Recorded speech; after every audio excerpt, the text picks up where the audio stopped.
Olá, boa tarde. Vinho chegando. Hoje a live é com a doutora Stephanie, médica lá no Rio de Janeiro. E a gente vai falar sobre quando as intervenções podem ser bem-vindas, né? As intervenções médicas, que por muitas vezes são usadas de rotina, mas elas devem ter, em algum momento, elas podem ter um benefício. Vamos saber. A doutora Stephanie já chegou.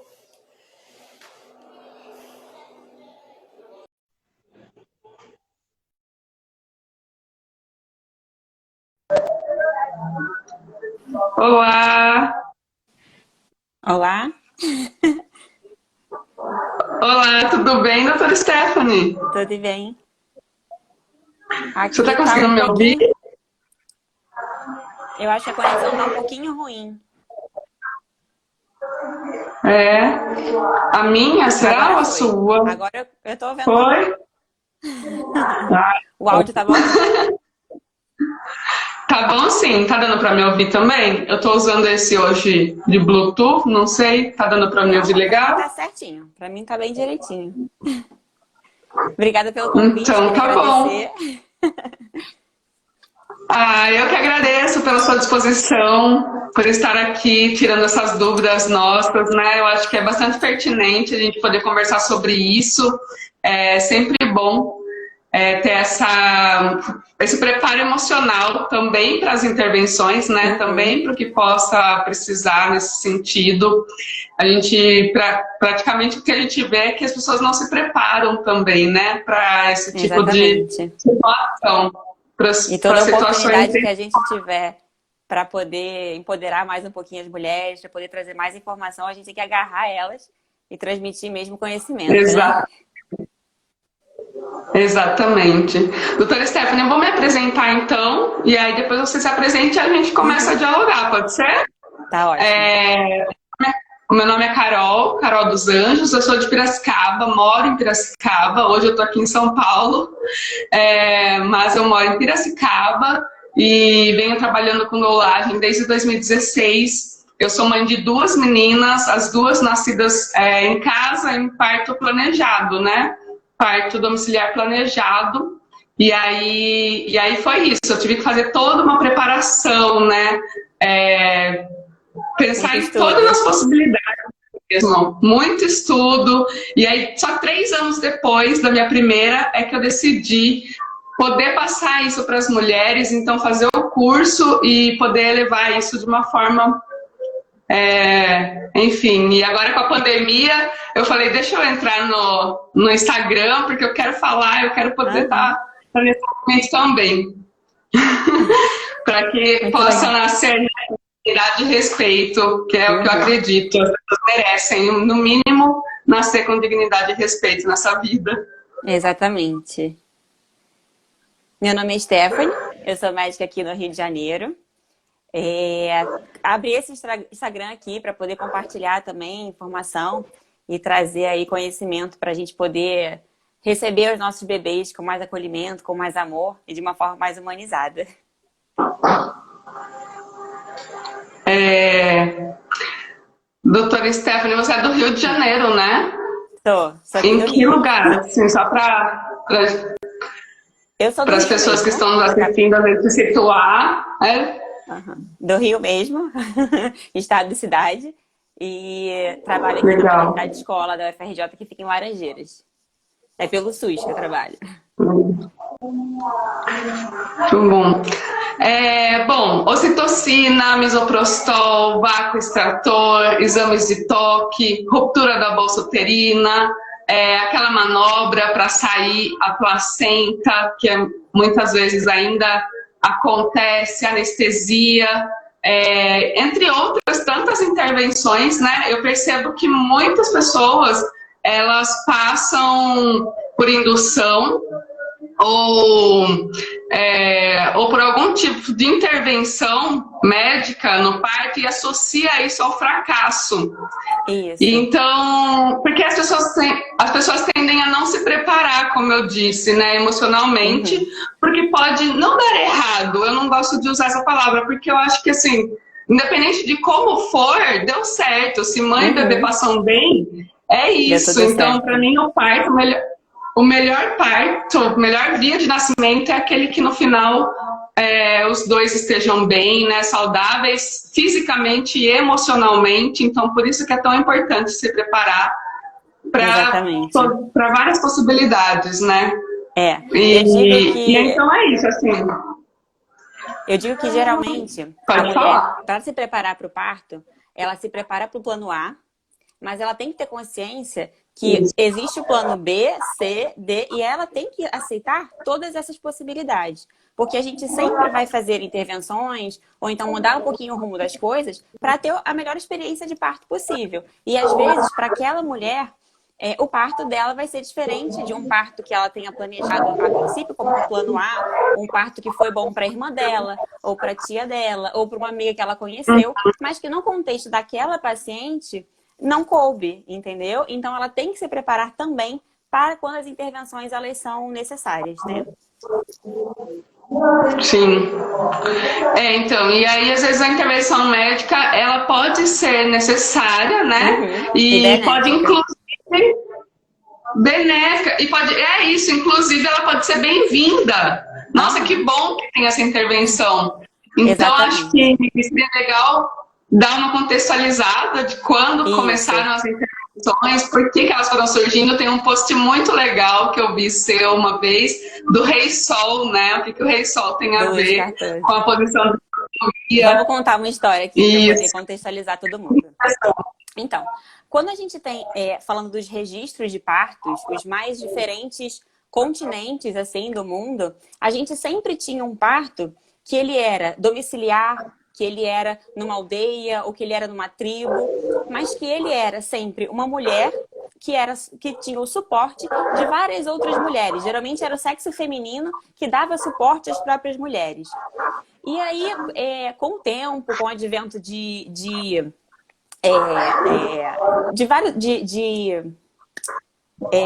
várias reformas que tiveram durante a sociedade mesmo, de estímulo da economia e tudo mais, a gente teve avanços Sim. científicos nas diversas áreas, tanto econômica quanto da saúde, né, quanto da história e tudo mais. E aí, esse parto, que ele era domiciliar, ele começou a ser institucionalizado. E no primeiro momento que isso aconteceu, os partos, eles eram institucionalizados, eles eram os piores partos que aconteciam. Porque eram geralmente aquelas mulheres que realmente não tinham apoio, aquelas mulheres que tinham uma patologia muito grave. Então, ir para o hospital era uma coisa muito ruim, né? Era um desfecho muito ruim do parto. Só que, com o avanço de todas essas tecnologias, a gente começou a institucionalizar quase todos os partos. Isso no Brasil se botou num contexto de uma revolução política também. Né, que começaram as parteiras não podiam mais atuar, tinha que ser uma coisa legal. Então, assim, o parto saiu de uma forma muito abrupta do domicílio para as instituições hospitalares. E aí, quando a gente chega no hospital, a gente troca um pouquinho o protagonismo, que antes era daquela mulher que era apoiada por várias outras mulheres, para passar para uma mulher que ela parece que está ali para servir a um serviço, né? Ela vai entrar, prestar um serviço, nascer o bebê e depois ela vai sair aquela instituição como se fosse o centro, né? Ali daquele acontecimento. Só que... Isso quando não é usado... Desculpa, doutora, desculpa. Tipo, pode falar. cortar. É que tá dando um delay, às vezes parece que dá para falar, e aí... Mas isso quando o corpo não vira, assim, de estudo, né? Exatamente, também. Tá. Então, nesse contexto, aconteceu exatamente isso.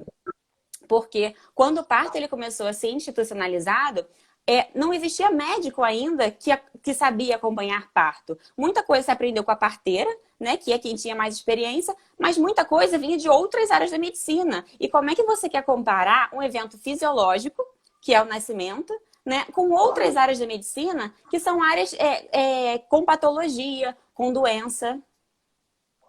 Eu acho que está tendo um probleminha da conexão, né? Tá dando para entender? Que tá dando mas tá dando para entender sim, agora voltou a ficar melhor. A voz às vezes atrasa um pouquinho, mas tá dando super para entender. Para entender? Então tá bom. Então, a gente tem até uma formação médica que ainda não está acostumada a lidar com o parto. Ela não está acostumada a ficar ali e olhar e observar um evento que ele é natural. Ela está acostumada a intervir, intervir. E aí a gente não consegue comparar um evento natural, que é do parto, com eventos patológicos. E aí a gente começa uma série de intervenções, desde a administração de ocitocina sintética, da invenção da cesariana, de o fórceps e tudo mais, num contexto que o médico achava que ele deveria intervir sempre, porque não se tinha visto o parto como uma coisa fisiológica, né? Então, quando a gente passa a questionar isso, e isso não é uma coisa que aconteceu agora, que aconteceu há muito tempo, é uma coisa muito nova, né?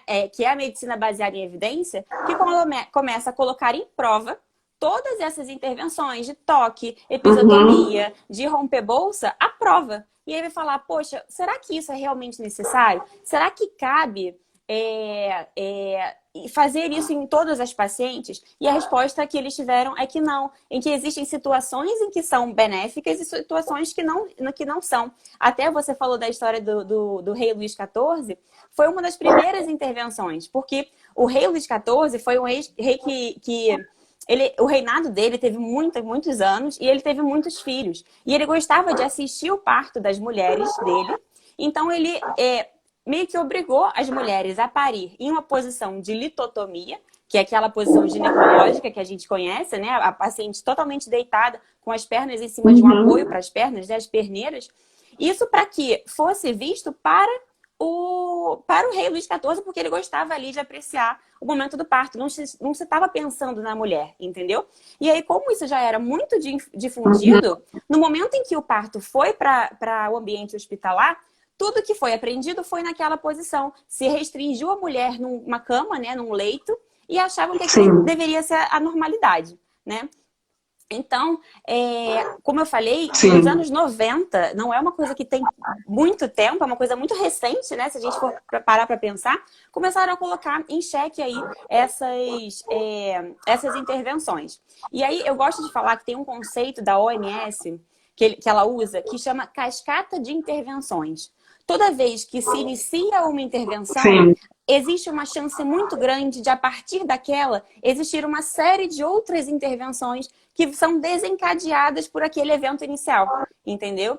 E, na maioria das vezes, a primeira intervenção é trazer esse parto para o ambiente hospitalar. Eu acredito que você, que teve seu parto domiciliar, né? Você entendeu muito isso, porque a gente tira a questão fisiológica, a questão da casa, do ambiente, do clima mesmo do domicílio para o ambiente hospitalar, que já só de você pisar o primeiro pé dentro do hospital, você muda tudo. Você muda o cheiro, você muda a luz, você muda as pessoas, você muda a temperatura. Então, assim, você só de estar no hospital, você já começa a fazer uma intervenção. Então, ir para o hospital já é uma intervenção.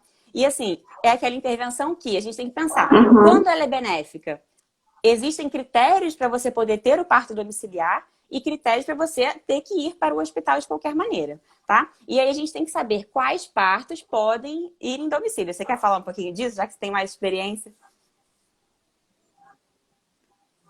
Sim, são os partos onde a mulher tem risco habitual, né? Ela não pode ter nenhuma doença, patologia, enfim. Mas eu acho assim importante a gente falar que quando a mulher se sente segura, né, em ir para o hospital também, porque tem mulher que se sente segura em estar no ambiente hospitalar. Então acho bem legal você trazer isso e de que é uma intervenção, mas às vezes é isso, a pessoa já se sente segura tendo essa intervenção, precisando disso. Então, o melhor lugar para parir também é onde a mulher se sente segura. Exatamente, né? exatamente. Mas e aí a gente tem...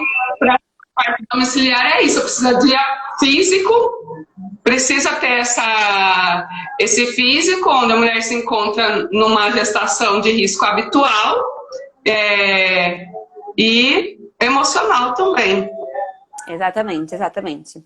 Então, escolhendo a mulher um parto hospitalar, né? Isso porque ela é uma gestação de alto risco ou porque ela se sente melhor, se sente mais segura no ambiente hospitalar. A primeira intervenção também é você saber em que momento você vai para o ambiente hospitalar. E existem situações em que você pode esperar em casa, às vezes mesmo a bolsa tendo rompido, às vezes mesmo já tendo entrado numa fase ativa de trabalho de parto, e que você não precisa necessariamente ir para o hospital, né? Você pode, então, aprender que em certo momento você não vai precisar. Você tem que pesar quando que vale e quando não vale. E aí eu acho bom a gente pontuar que seria muito benéfico para aquela mulher que é de alto risco, a gestação é de alto risco, então ela já deve ir para o hospital o quanto antes.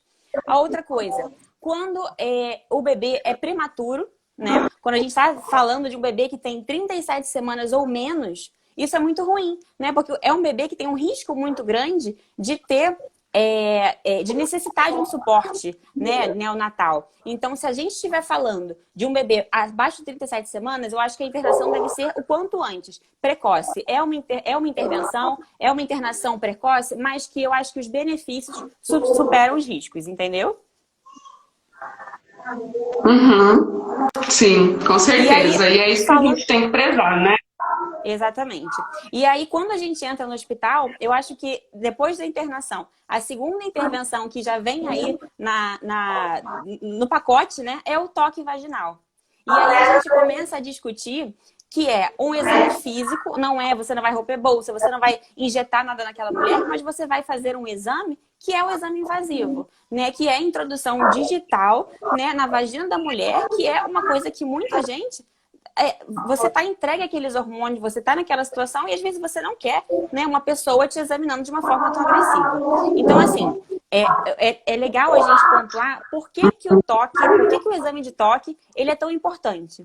E a primeira coisa é assim, eu gosto de falar que os obstetras eles enxergam com os dedos, né? Tem muita gente que vai tocar e ela vai saber muito mais sobre aquele parto quando ela toca, né? Então a gente consegue ver diversas coisas, a gente consegue ver a variedade de posição da cabeça do bebê. A gente consegue fazer o diagnóstico de trabalho de parto na fase ativa, né? Se a gente tiver uma dilatação aí acima de 5 centímetros. A gente consegue ver se a bolsa rompeu ou não. A gente consegue ver o apagamento do colo, né? Se o colo tá fininho, se o colo tá posterior, se tá anterior. Então, assim, o toque, ele é um exame necessário.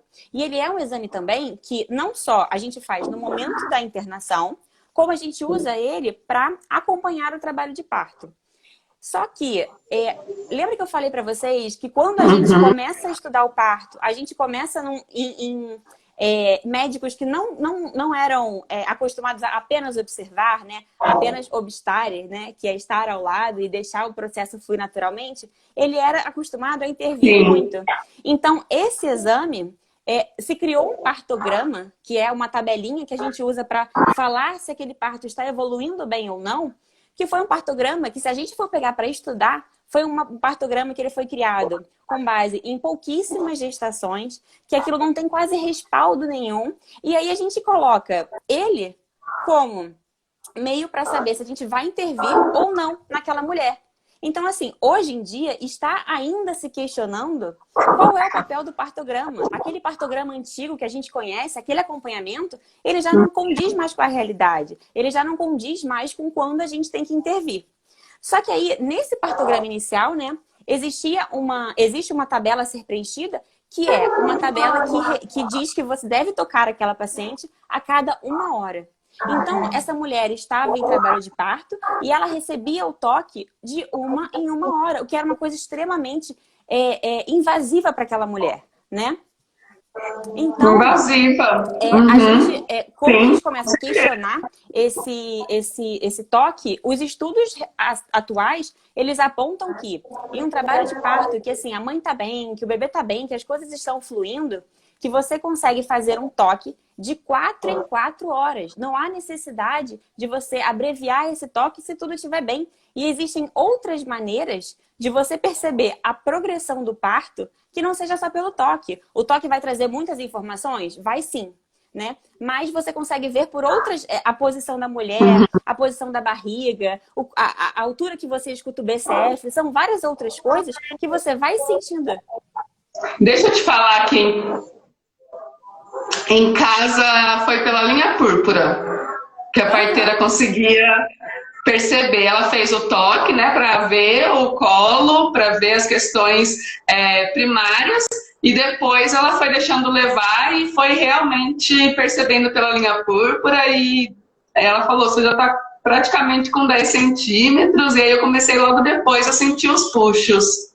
Foi bem E aí, interessante. até exatamente a presença de puxos também, né? Então, a gente tem que começar a tirar da cabeça da conduta médica que o toque é ruim. O toque, assim, não é ruim, mas ele não precisa ser realizado com a intensidade, né, com a frequência que ele é realizado, porque a gente vai ter outras maneiras muito menos invasivas, né? Às vezes só de observar aquela mulher, né, estar atento a todos esses sinais que vão fazer com que você não necessite desse toque o tempo todo, né? Uhum. Sim.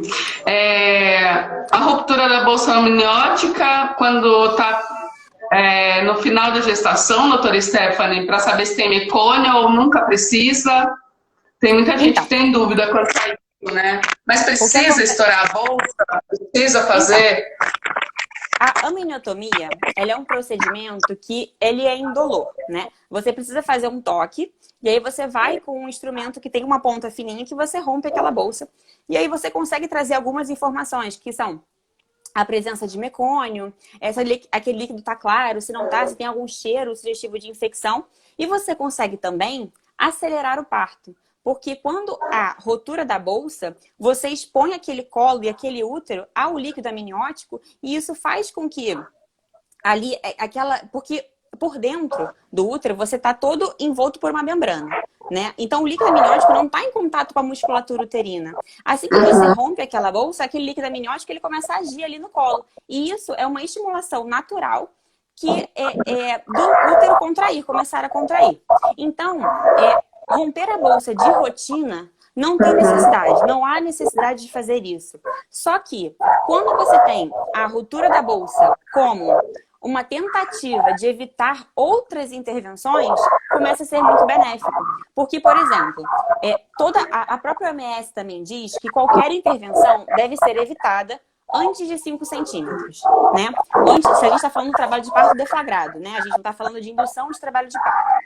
Quando a gente está falando de trabalho de parto ativo, a gente está falando de 5 centímetros. Então, por exemplo, chegou até 5 centímetros, a gente fez um toque, ou seja, esperou 4 horas, continuou com 5, ou está lá com 6 centímetros, ou continuou com 6. Em 2 toques consecutivos, ou seja, em 8 horas consecutivas, se a contratilidade daquele útero não tiver muito boa, o parto não tiver progredindo muito, a gente começa a pensar se a gente colocaria aí uma ocitocina para poder regularizar essas contrações.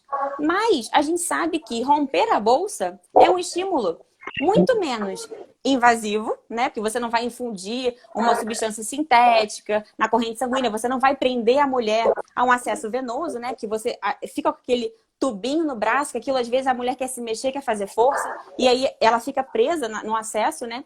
Então, assim, às vezes a ruptura da bolsa pode ser uma coisa a se fazer antes, né? Com o objetivo de evitar que você faça intervenções um pouco mais agressivas, entendeu? E aí, você falou... Sim, sim, e no final, quando mecônio também, né? Se tiver se pensar que tem mecônio, também pode ser uma boa, se não tiver estourado a bolsa ainda, para ver qual é a cor desse líquido, de repente, né? Às vezes a gente tem um bebê que a gente sempre acompanha o trabalho de parto escutando o BCF, que é o batimento cardíaco fetal. Isso a gente faz, dependendo em qual estágio do trabalho de parto a mulher tá, a gente faz de meia em meia hora, de 15 em 15 minutos ou de 5 em 5 minutos. Isso para gestação de baixo risco. Existem algumas situações que a gente faz uma monitorização contínua, que é a cardiotocografia, que a gente fica durante, às vezes, 30 minutos, 60 minutos, ou então, às vezes, até o trabalho de parto todo, com aquela mulher sendo totalmente monitorizada. Existem evidências de que quando o batimento cardíaco do bebê ele cai, né, isso estaria relacionado a um fluxo dentro do útero que está desfavorável para ele. Ou seja, é o que a gente escuta como sofrimento fetal, né? Que essa palavra é até ruim, porque parece que é uma coisa que a gente tem que operar agora, que, nossa, meu bebê está em sofrimento, então, meu Deus, resolve isso rápido, né? Mas a gente sabe que existem algumas quedas desse batimento cardíaco, que elas são reversíveis, que a gente pode fazer algumas medidas para melhorar, e não necessariamente isso indica, assim, uma cesárea de emergência, né? Mas, de qualquer modo, se esse batimento tiver sido detectado que tem uma alteração e essa alteração se mantenha, às vezes, na verdade, é mandatório, né? Que isso a gente faça alguma coisa. E quando a gente está falando de um bebê que rompeu a bolsa e teve mecônio, a gente sabe que o mecônio também, ele é liberado quando o bebê tem contrações intestinais. E essas contrações do intestino, elas não acontecem durante a gestação toda, e elas acontecem quando tem uma situação de hipóxia, que é uma situação de baixa oxigenação do bebê. Então, quando a gente vê mecônio, a gente pode pensar que aquele bebê, em algum momento, existiu uma situação de que a oxigenação não esteve tão boa. Então, o batimento cardíaco fetal pode ter caído um pouquinho. Então, a gente sempre vai somar as duas coisas. A gente vai ver a característica do líquido junto com o batimento cardíaco fetal. Romper a bolsa só para ver se tem mecônio ou não, não faz muito sentido. Porque se o trabalho de parto está bem, se o batimento cardíaco do bebê está bem, não tem por que romper. Entendeu? Agora, se a gente vê que o batimento não está tão bom e a gente quer ver assim, há quanto tempo que o bebê está assim, se realmente o bebê já está tendo alguma outra manifestação que é liberação de mecônio, aí a gente pode romper a bolsa para analisar, né, para trazer mais informações para a gente sobre como está a situação intrauterina. Entendeu? Perfeito, sim, perfeito. É isso. Eu trouxe, na verdade, a pergunta assim, porque é assim como as gestantes entendem, né? Ai, tem que estourar a bolsa porque tem que ver a cor do líquido. E não, na verdade, não. Então, isso é muito, muito bom ouvir isso. Ontem eu estava assistindo no GNT, né? Eu assisti porque eu vi uma propaganda aqui pelo Instagram mesmo, de que a Juliana Didoni, uma atriz, né? A gente conhece lá da Malhação, ela estaria lá e estaria trazendo o relato de parto dela. E aí ela fala que ela teve assim foi ruim, ela não viu como bom. Ela viu como uma experiência ruim e acho que até ela precisa trabalhar essas questões, ressignificar esse parto, porque ela é muito poética e tudo mais. Infelizmente, ela usou trouxe algumas referências, alguma coisa lá, e que não faz muito sentido, assim. Ela trouxe que o vácuo extrator, por exemplo, usaram o vácuo extrator nela, e aí ficaram forçando, a filha dela nasceu com a cabeça toda machucada, e ela precisou ir para uma cesárea porque a bebê entrou em sofrimento fetal. Foi isso que ela trouxe nesse relato, ela trouxe exatamente isso, assim. Então, e ela disse que o vácuo extrator não é nem recomendado, e eu já vi, inclusive, o vácuo extrator salvar, assim, sabe? Salvar no sentido de, tipo, ajudar, porque a mãe tinha tomado anestesia e não sabia mais a força que ela precisava fazer. E naquilo, então, foi a partir do vácuo extrator que o bebê foi retirado e conseguiu e teve sucesso. Então, no caso dela, ela disse que não é aconselhável, que é uma coisa absurda. Então, eu queria que você falasse um pouquinho do vácuo extrator pra gente. Tá. Eu acho que a gente pode começar essa discussão. Se vocês tiverem... Posso falar? Eu acho que a gente pode começar essa análise dessa fala dela falando de duas coisas. Primeiro, a gente tem que falar sobre a analgesia de parto, né? Que é a anestesia de parto. Muitas vezes, até eu, na minha prática, assim, no início, eu tinha uma visão de que a analgesia de parto era uma coisa que deveria ser para todas as mulheres, porque aquilo vai melhorar a dor, então a pessoa vai ficar mais confortável, por que a pessoa vai passar por aquela dor? E aí, quando você entende que a analgesia de parto é uma intervenção, você começa a ver isso tudo de uma forma diferente. Porque a analgesia de parto, ela vai tirar uma série de coisas além da dor. Ela tira uma série de percepções. O nosso corpo, né, ele foi feito para o parto ter dor. Né? Isso não foi feito à toa. Isso não é assim porque foi uma falha da natureza. A gente tem uma série de liberação de hormônios que são desencadeados pela dor, que são desencadeados pelo medo, pela aquela sensação de quando você está no período expulsivo, nos 8 centímetros, que a mulher ali ela tá entrando né, uma série de catecolaminas, de adrenalina e tudo mais. E isso faz uma mistura de vários outros hormônios, né? Com ocitocina, com adrenalina. Então, quando você tira a dor, você tira um dos papéis do parto, né? Você tira um daqueles protagonistas do parto ali que estão acontecendo. Então, ter uma analgesia é uma coisa muito ruim.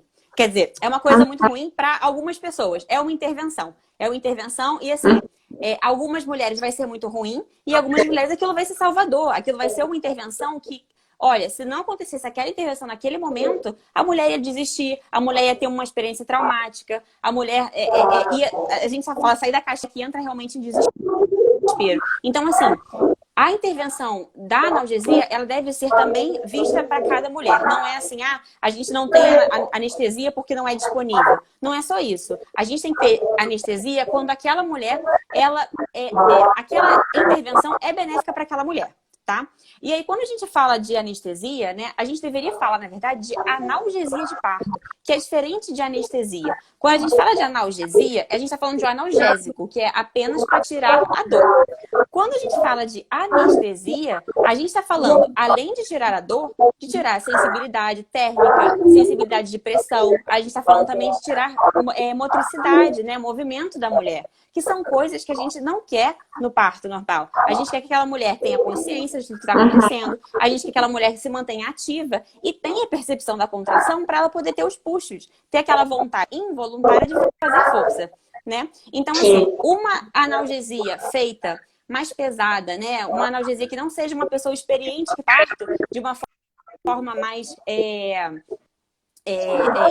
mais frequente, né? A pessoa não sabe muito bem o que ela está fazendo ali, o anestesista, ele pode atrapalhar muito aquele parto, porque ele pode realmente atrasar muito aquele parto, né? E aí, a gente vê que, neste caso, pelo relato, eu não vi esse vídeo, né, da história dela, mas a gente vê que, para a mulher não conseguir fazer força, houve um exagero aí da analgesia, provavelmente, né? Então, a mulher, isso acontece muitas vezes, a mulher, além de perder ali a dor, ela perdeu também a sensibilidade, a sensação de pressão. Ela não sente mais a barriga nem ficando dura na hora da contração. E isso é muito ruim, porque no período expulsivo, a gente precisa dessa sensação para poder ter os puxos, que são as contrações uterinas somados aos puxos que vão fazer a expulsão desse bebê. Entendeu? E aí o que acontece? Então, falar de analgesia? Sim. E eu digo que a força é na mesma intensidade da dor, né? Você tem que fazer a força na mesma intensidade da dor. É por isso que a dor é forte, para você fazer a força na mesma intensidade. Então, se você tira isso, você não tem mais essa percepção. E você não sabe mais a intensidade que você precisa usar. Exatamente. Então, assim, então, ter analgesia é uma intervenção. A partir disso, a gente começa a pensar no vácuo extrator. O vácuo extrator, ele é uma ferramenta que a gente tem que ela serve para abreviar o período expulsivo. O que isso quer dizer? Quer dizer que quando já não tem mais colo, já não tem mais útero segurando aquele bebê, né, aquela cabeça do bebê, ela já está ali bem perto da vulva, você vai acoplar um plástico mesmo, que ele acopla por meio de vácuo, você faz uma pressão negativa, que ele vai segurar numa posição específica da cabeça do bebê, né? A gente sabe que o bebezinho ele tem aquelas aberturas, né? Que as pessoas chamam de moleira, né? Que são as fontanelas do bebê, que a gente tem que posicionar de forma com que a gente não faça nenhuma lesão nessas fontanelas. A gente posiciona num posicionamento adequado, já não tem mais colo, já não tem mais bolsa. E a gente, a partir do momento que aquilo se fixa na cabeça do bebê, a gente consegue auxiliar.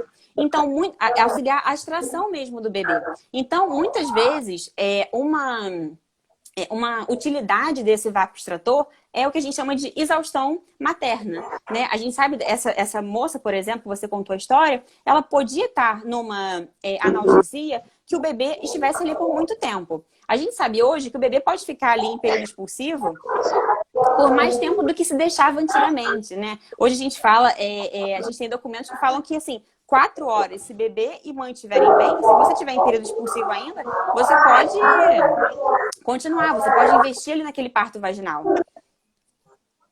E existem outros profissionais que eles até deixam que isso dure por mais tempo, né? A partir de que você tenha, desde que você tenha uma monitorização do bebê e da mãe e os dois estejam muito bem.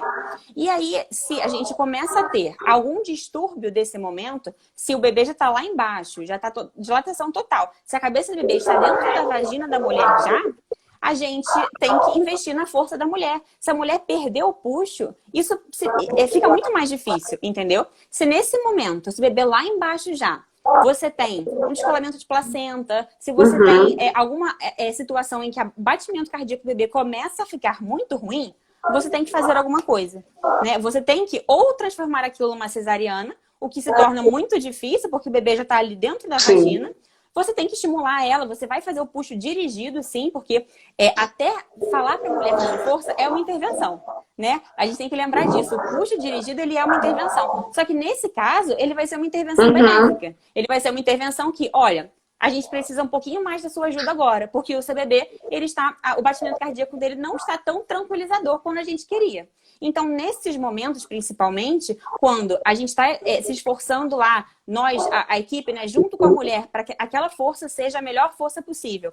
E mesmo assim, o bebê começa a ter queda do batimento ou ter alguma alteração que não tranquiliza a gente precisa abreviar esse período. E aí, antigamente não, até hoje, mas antigamente, de forma muito mais, a gente usava o fórceps, que eram 2 colheres de metal que posicionadas a gente conseguia retirar, né, o polo cefálico, e aí depois do polo cefálico a gente sabe que o resto do corpo do neném sai com muito mais facilidade. E hoje a gente tem um vácuo extrator que ele... só que para fazer o fórceps, você acabava... Por ele ser uma colher de metal, num tecido que ele é muito frágil, né? Um tecido que ele é mucosa vaginal, você acabava tendo lacerações maiores. Você, às vezes, tinha que abrir uma episiotomia só para a colher do fórceps caber. Então, assim, era uma coisa com muito mais trauma, entendeu?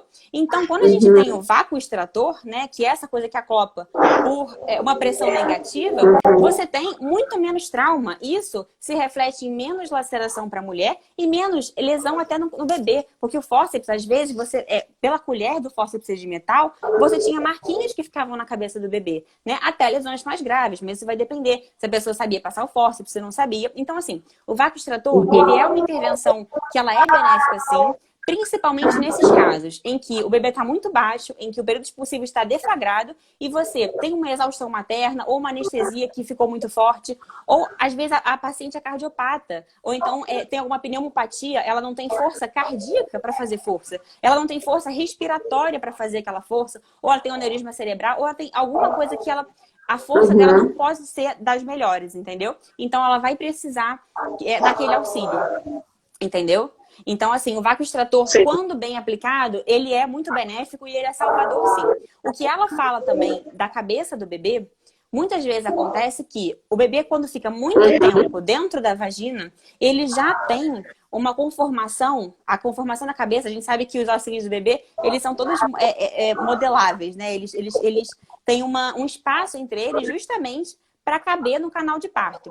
E naquele momento, quando ele está dentro da vagina, ele vai formando um formato assim, né, de cone. Ele fica com aquela cabecinha que nos primeiros dias aquilo vai se desfazer, a cabecinha vai voltar ao normal. Mas quando a gente tem essa cabeça que fica ali por muito tempo, a gente pode formar um cefalohematoma, ou a gente pode formar uma bossa, né? E isso pode ser visto, às vezes, como se fosse uma coisa que foi causada pelo vácuo extrator.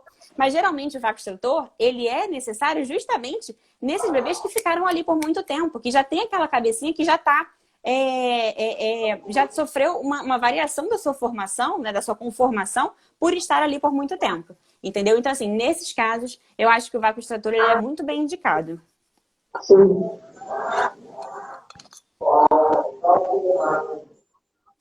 E aí associa uma coisa na outra, fala que foi o vácuo extrator, mas se não tivesse usado o vácuo extrator, provavelmente teria ficado com a cabeça desse mesmo formato, porque né, a cabeça vai se moldando e se ajeitando também para sair. Então, a Andréia Rodrigues perguntou, a mulher pode receber uma analgesia mesmo já tendo usado...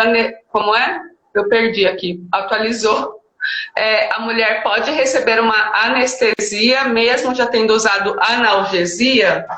Sim, sim. A gente tem, eu até fiz uma publicação há pouco tempo no meu feed sobre isso. Deu pra Existem duas entender? formas básicas de analgesia, né? A analgesia, ela pode ser feita pela peridural ou pela raquianestesia, né? Vai depender ali de quão Uhum. profundo você tá na coluna da mulher. Se você vai diretamente na medula, ali onde fica o líquor, e você vai injetar a medicação diretamente ali, ou se você vai fazer um lado um pouco mais de fora. E aí cada uma tem a sua indicação. O problema é que aquilo você vai usar medicações, doses e localizações específicas para tirar a dor, para fazer uma analgesia. E se em algum momento aquilo tem que ser convertido para uma cesariana, isso é possível, tá? Tanto a peridural quanto a raquianestesia, ela pode ser convertida no trabalho de parto vaginal para uma cesariana, e aí você vai transformar a analgesia em uma anestesia sem problema.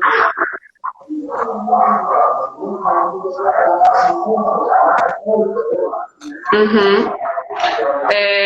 Doutora Stephanie, acho que tem a manobra que é feita também, muito, ainda não esperam, né? Em muitos hospitais ainda é protocolo, depois do parto, não esperar a dectação da placenta sozinha. Queria que você falasse um pouquinho sobre essa manobra, que é feita após o parto e muitas vezes precoce, né? De forma precoce ali. Já nasceu o bebê, já tem que tirar a placenta. Como que é isso? Espera um Então, pouco? Quanto quando a tempo que dá gente para tá esperar? Quando a gente está falando de um parto que ele correu tudo bem, a gente sempre está falando que antes a gente já sabe do risco dessa mulher de fazer uma atonia uterina, que é o nosso medo maior, que é uma hemorragia, que na maioria das vezes vai ser causada por uma atonia uterina. Então, quando a gente está acompanhando um trabalho de parto, a gente vai ver, essa mulher, ela tem um risco de ter uma hemorragia Uhum. pós-parto, um risco habitual, ou ela tem um risco maior de ter essa hemorragia. E aí a gente, a partir disso, a gente tem duas condutas, que podem ser uma conduta fisiológica, uma conduta que a gente expectante, que a gente chama, né, que é esperar o nascimento da placenta, ou uma conduta ativa, que vai ser aquela conduta que a gente vai fazer tanto a atração controlada do cordão, né, que a gente vai tracionar o cordão de uma forma controlada e contínua, como a aplicação de uterotônico, né, que na maioria das vezes se aplica a ocitocina.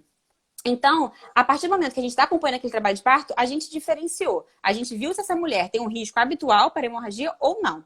E aí a gente vai conversar com essa mulher. A gente pode falar para ela, olha, existem duas possibilidades. A gente pode esperar essa placenta sair sozinha, se ela tiver um risco baixo, né? E aí a gente vai falar para ela, olha, a gente vai esperar até 1 hora, porque é o tempo que nos trabalhos se viu que a gente deve esperar. Antes esse tempo era de 30 minutos para a gente pensar em retenção placentária, e hoje a gente já fala de um tempo de 1 hora, e aí a gente não precisa fazer nada para essa mulher, né? A gente simplesmente vai ficar acompanhando essa mulher. Não fazer nada, que eu digo, de manobra, de mexer naquela placenta.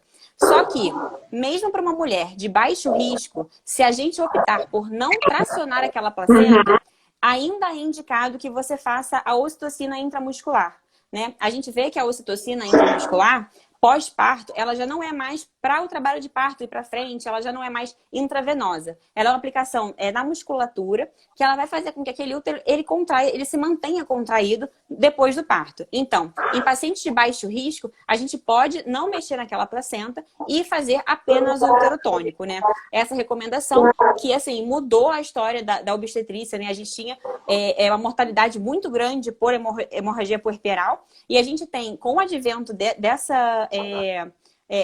desse cuidado de colocar 10 unidades de ocitocina intramuscular, a gente reduz em 60% o risco de hemorragia pós-parto daquela mulher, né? Isso é paciente de risco habitual. Quando a gente está falando de uma paciente que tem riscos maiores para uma hemorragia, por exemplo, qualquer situação que o útero esteja sobredistendido, aqui é um parto gemelar, né? O útero estava maior porque ele tinha muito líquido, então tinha polidrâmino, ou um bebê com mais de 4 quilos, a gente sabe que o útero estava esticadão.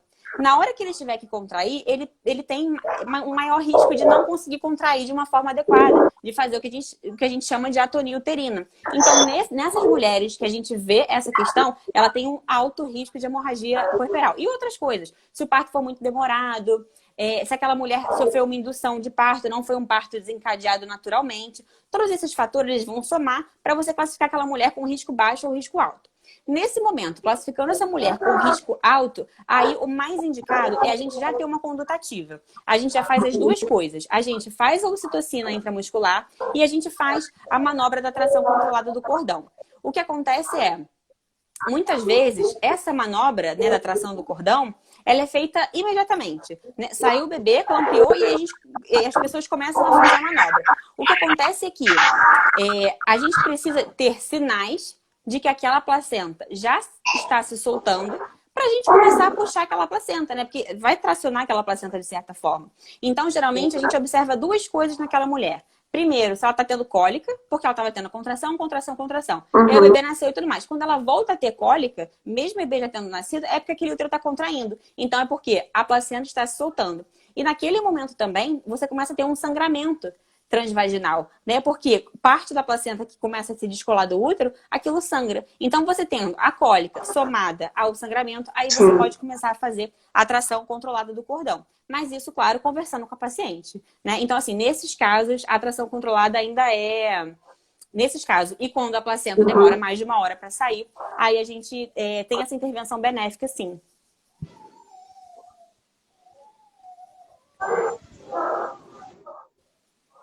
Sim. E aí, então, dá para esperar, né, em casos onde o risco é baixo, até 1 hora, e aí o bebê também no peito auxilia, né, ajuda ali na liberação de hormônios que podem ajudar nesse descolamento da placenta. Então, tudo tem que ser avaliado, né, doutora? Tem outra pergunta aqui, ó. Quem teve descolamento de placenta durante o 2º trimestre é fator... Entra que ele atualiza e sai. É fator de risco ter uma hemorragia no parto? Sim, descolamento de placenta é um fator de risco para hemorragia puerperal. Então, deve ser essa paciente que vai entrar numa conduta ativa, não mais numa conduta expectante. E eu achava legal a gente falar também, porque a gente falou, eu não sei quanto tempo a gente tem mais, mas queria falar um pouquinho de ocitocina. Já que a gente entrou... A gente tem 15 minutos. Tá, eu acho que dá tempo de falar. Então, 15 a minutos, ocitocina, a gente pode falar dela em 3 momentos. Porque a ocitocina, quando a gente escuta falar de ocitocina, a gente pensa violência obstétrica, a gente pensa alguém está querendo acelerar o meu parto, a gente está falando de uma coisa ruim, né? E existem... basicamente 3 situações em que a ocitocina ela é usada de uma forma muito boa. A primeira dela a gente acabou de falar, que é a prevenção de uma hemorragia pós-parto ou então até o tratamento dessa hemorragia pós-parto.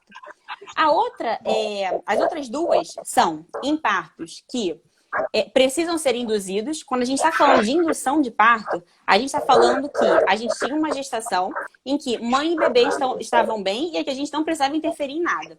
Em algum momento, a gente, pelos estudos e tudo mais, a gente acha que interromper essa gestação é mais benéfico. Ou seja, não deixar a natureza seguir. A gente vai interferir no momento que aquele parto vai acontecer. A gente vai abreviar essa gestação. Então, a gente parte para indução do trabalho de parto. A gente vai fazer manobras que vão fazer com que aquele corpo entre em trabalho de parto. E nesse momento, a gente tem o uso de 2 substâncias. Basicamente, ou de um método mecânico, né? A gente faz uso do misoprostol ou da ocitocina. E a gente pode fazer o método de Krause também, que é um balãozinho que a gente pode inflar dentro do colo uterino para poder estimular aí o trabalho de parto. Mas, enfim, falando das medicações, quando a gente induz, que são as mais comuns, né? Quando a gente faz um parto induzido, a gente pode usar a ocitocina nesse contexto. Por quê? Você vai chegar, geralmente a mulher não está tendo contração, não está em trabalho de parto, ela precisa fazer alguma coisa que faça com que o corpo dela contraia. E aí a gente pode ter 2 situações. Ou o colo ainda não está apagado, ainda não está centralizado. É um colo que a gente chama ainda muito inicial. Ele não está preparado ainda para muitas contrações. Nesses casos, a gente começa a indução e a gente tem um índice que chama índice de Bishop, que é uma série de pontuações que a gente vê no exame físico da mulher, no toque especificamente, para a gente saber o que a gente vai fazer. Se vai começar pelo misoprostol ou se a gente vai partir para a ocitocina. Nesse momento, se o colo tiver, que a gente chama de ruim, né, um colo muito inicial, muito duro, muito posterior, muito longo, a gente começa com misoprostol. E aí a gente usa essa substância, é um comprimido vaginal, que geralmente a gente faz de 6 em 6 horas, que a gente vai colocar dentro da vagina da mulher. A mulher fica ali durante 1 hora deitadinha para poder fazer efeito aquela medicação e depois ela pode se movimentar. E aí a gente pode fazer indução com essa medicação. Muitas vezes, a maioria das vezes que eu acompanho, quando a gente usa o misoprostol, a mulher entra num trabalho de parto, essa medicação faz com que o colo, ele amoleça, ele começa a apagar e tudo mais. E isso faz com que a própria ocitocina da mulher comece a ser produzida. Então, assim, você usa misoprostol no início, mas você não precisa complementar com mais nada. Aí o parto já engrena e começa a acontecer naturalmente. Assim, induzidamente, mas de uma forma que você não precisa de mais intervenções. A outra possibilidade é você chegar com essa mulher, que essa mulher às vezes ficou em pródromos muito tempo, ela está tendo algumas contrações irregulares, então o colo dela já é um colo bom. Quando ela chega para fazer a indução, esse colo está muito, assim, muito mais avançado, né? Muito mais para frente. Então a gente, ao invés de fazer o comprimido, que é um comprimido que demora, a gente pode colocar até um comprimido de 6 em 6 horas por 48 horas. Então a gente consegue colocar 8 comprimidos. Então é uma coisa muito demorada, né, do misoprostol. A ocitocina, quando a gente tem um Bishop, né, com uma pontuação maior, a gente pode colocar de cara, a gente não precisa do comprimido, a gente consegue colocar logo a ocitocina. E a ocitocina sintética, nesse contexto, ela vai ser boa, desde que seja feita numa baixa dose, que seja titulada, que seja em bomba infusora, não seja aquela ocitocina que fica em gravidade, né, que você tenha exatamente, você saiba exatamente a dose que está entrando naquela paciente. Então, nesse contexto, a ocitocina pode ser boa. Naquela indução de partos, que o colo já é muito bom, né? Desde que seja feito dessa maneira. E aí, a outra uso da ocitocina que ele é benéfico é quando a gente está tendo um parto, aquele parto que eu falei lá na frente, né? No início da live, que os toques estão consecutivamente de uma forma mantida e a contração não está sendo muito boa. Então, a motilidade uterina, ela está sendo abaixo do que ela deveria ser. E aí a gente vai usar a ocitocina para corrigir esse padrão contrátil. Vai ser uma ocitocina que ele vai aumentar realmente as contrações. E aí você vai ter um parto que estava parado, que estava arrastado, e você vai corrigir o rumo desse parto. O que acontece muitas vezes é que o parto está indo tudo bem, você está entre ali o acompanhamento normal, e aí vem uma pessoa e coloca ocitocina simplesmente porque está chegando meia-noite, a pessoa quer dormir, ou então está chegando a hora do almoço e quer acelerar aquele parto de qualquer maneira. Então, a ocitocina, nesse contexto, é aquela ocitocina que as pessoas têm pavor, porque a pessoa tá com ocitocina e aí você começa a ter uma contração atrás da outra, que a ocitocina está causando mais dor. Mas não é a ocitocina que causa mais dor, é porque ela está sendo usada de forma errada, porque você está tendo mais contrações do que você deveria ter. Entendeu? Então, assim, se ela for usada nesse contexto, ela não é bem-vinda. Agora, nesses outros 3 contextos que eu trouxe aqui, ela é muito bem-vinda, né? E ela, assim, pode mudar um parto que parou de progredir, né? Que ia virar uma cesárea, para um parto que vai continuar sendo vaginal. Sim. Sim, com certeza. A gente nem fala muito porque, né, a questão da episiotomia e depois tem a manobra de Christeler também. Acho que essas duas são as que mais têm riscos do que benefícios, né, doutora? Não sei, me corrija se eu estiver errado. Mas até onde eu aprendo, sempre que eu vejo é isso, assim, não tem muito o que discutir nessas duas intervenções, assim. A manobra de Christeler, para quem não sabe, é aquela que empurra a barriga, né? E aí diminui o oxigênio do bebê, e a episiotomia é o corte. A manobra de Christeler, ela é aquela manobra que exerce uma pressão no fundo do útero, né, sobre o bebê, enquanto o bebê está no parto vaginal. E o que isso acontece? A gente está fazendo pressão em uma cabeça de um bebê lá no final, né, que ela está... ali a gente tem osso, apesar da gente ter toda a musculatura do períneo e tudo mais, que é tecido mole, a gente tem uma estrutura óssea que o bebê ainda está se adaptando. Então, assim, empurrar a barriga parece, eu vou facilitar o parto, eu vou abreviar esse parto. Só que o que foi visto foi que a manobra de Christeler, que é essa pressão que você faz no fundo do útero, ela não é benéfica, porque você aumenta a chance de laceração na mãe, você aumenta a chance de hemorragia intracraniana do bebê. Então, assim, manobra de Christelet é igual a violência obstétrica. Ela não tem cabimento, ela não cabe em nenhuma situação. Se subirem na sua barriga, né, no fundo do útero, não tô falando daquela manobra que a gente faz em cima do pubis para soltar o ombro. Às vezes o ombro do bebê prende e a gente solta. Não é essa. Essa pode ser benéfica sim. Mas quando a gente está fazendo uma manobra aqui em cima do útero, lá onde está o bumbum do bebê, com a pressão para ir lá embaixo, isso não é bom. Isso é a manobra de Christelet que ela deve ser abolida, que nenhum lugar tem respaldo para que ela seja benéfica em qualquer situação.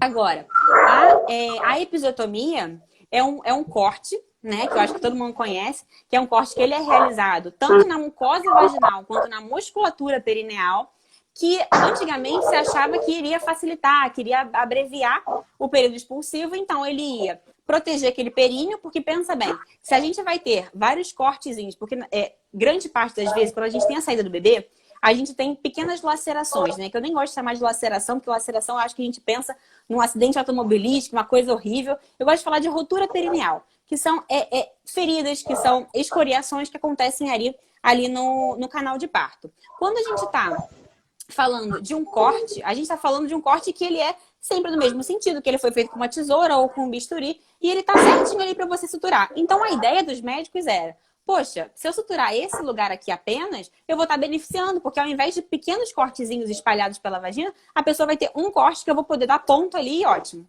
Só que o que foi visto? A própria episiotomia, ela é uma laceração de segundo grau, porque ela pega, além de mucosa vaginal, a musculatura perineal. E ao invés de fazer a quebra das fibras no sentido das fibras, ela está fazendo um corte no sentido contrário das fibras. Então, para aquela musculatura cicatrizar daquele corte, é muito mais prejudicial. Então, a gente vai ter uma piora de incontinência fecal e urinária. A gente vai ter mais dor no pós-parto, uma dor em relação sexual, né? E a gente, às vezes, vai ter um prejuízo estético, né, daquela vulva. Então, assim, a episiotomia, e na parte do bebê, de a gente abreviar, de falar que a gente ia facilitar a saída do bebê, então o bebê ia ficar melhor, ia ter melhor linfidiápiga, ou então menos hemorragia intracraniana, nada disso confirmou. Então, é uma manobra que não protege o períneo e que não melhora o desfecho do bebê. Então, assim, não existe hoje uma situação que a gente fale, olha, nesse momento a gente precisa intervir e precisa fazer uma episiotomia. Por quê? Episiotomia é um corte que antes se fazia de uma forma rotineira para todas as mulheres, mas se viu que não é benéfico. Então, a gente tentar defender uma manobra e que a gente não achou benefício em nenhuma coisa específica é muito ruim, porque eles falam, ah, não, a episiotomia deve ser seletiva. O médico tem que avaliar se aquele períneo precisa ou não de episiotomia. Só que a minha avaliação perineal é diferente da avaliação perineal de outro médico. E ele vai fazer essa distinção entre quem ele vai cortar ou não, baseado na experiência dele. Entendeu? Então, assim, é tentar defender uma coisa que não tem... assim, a gente faz... Por exemplo, febre. Olha, a gente vai dar remédio para febre quando febre é acima de 37,8. A gente tem um marco. A gente tem ali um ponto que vai falar, vai fazer ou não vai fazer. Agora, quando a gente deixa, febre é quando estiver quente. Cada um vai fazer remédio quando quiser, entendeu? Então, a gente vai deixar na mão dos médicos uma conduta que vai ser muito diferente entre um médico e outro. Então, a gente ainda está tendo dificuldade de ver se em alguma situação a episiotomia ela é benéfica. No entanto, não foi achado, até agora, né, até esse momento, não foi achado nenhuma situação específica. Então, assim, defender a episiotomia é muito complicado, entendeu? Por causa disso. Então, a gente não pratica ela.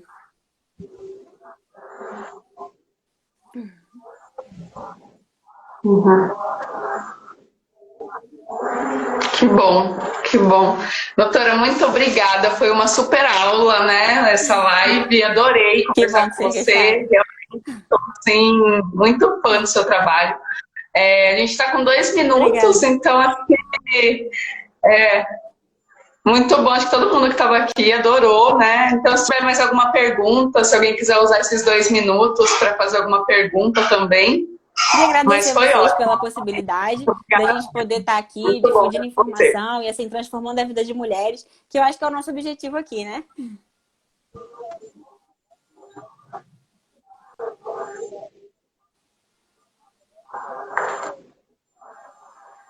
Sim, acho que é muito importante sempre. A gente, quanto mais informação vocês tiverem, né, com baseadas em evidências e se conectarem, acho que o mais importante de tudo isso é se conectar com o seu corpo, com a sua intuição, ouvir a voz que vem de dentro, independente de quem estiver falando, né, o que você tem que fazer ou deixar de fazer, você vai saber o que fazer a partir do que você sentir, né?